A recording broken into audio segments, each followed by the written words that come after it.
தீயையும் தண்ணீரையும். எப்படி வந்துச்சு இது? நம்ம போன ரூட்டு அது. நம்ம அப்படி தாறுமாறாக போகிறோம் பாருங்க. அப்படி போனதுனால என்ன வந்துச்சு? மரண இருளின் பள்ளத்தாக்கு வந்துச்சு, பொல்லாப்பு வந்துச்சு, தீயும் தண்ணீரும் வந்துச்சு. ஆனாலும் அதுக்கு இடையில இன்னொன்று வந்துச்சு. என்ன தெரியுமா? உங்க சத்தம் வந்துச்சு. ஹல்லேலூயா. எப்பா இப்படி போகாதப்பா, அங்கிட்டு போகாதப்பா, இந்த வழியில் போப்பா அப்படின்னு ஒரு சத்தம் எங்கள் காதுக்கு கேட்டுச்சு.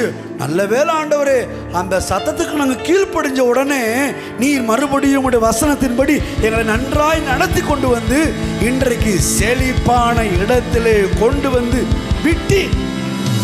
ஆசீர்வாதமான இடத்துல கொண்டு வந்து விட்டீர். சந்தோஷமான இடத்துல கொண்டு வந்து விட்டீர்.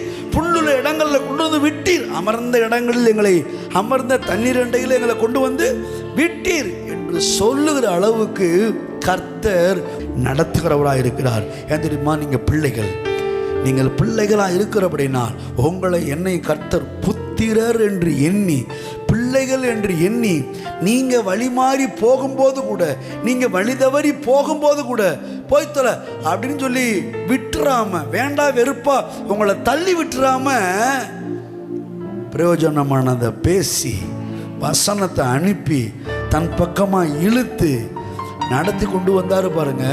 இப்போ திரும்பி பார்த்தா தான் தெரியுது, ஐயோ எவ்வளோ தண்ணி இருந்திருக்கு, எவ்வளோ மரண இருள் இருந்திருக்கு, இவ்வளவையும் நம்ம கடந்து வந்தோம் அப்படின்னு சொல்லி கர்த்தரை மகிமைப்படுத்துகிற அளவுக்கு கர்த்தர் உங்கள் வாழ்வை செழிப்பான இடத்துல, வற்றாத நீரூற்றண்டையில், நீர்ப்பாய்ச்சலான தோட்டத்தின் அண்டையில் கர்த்தர் நம்மை நடத்துகிறவராக இருக்கிறார்.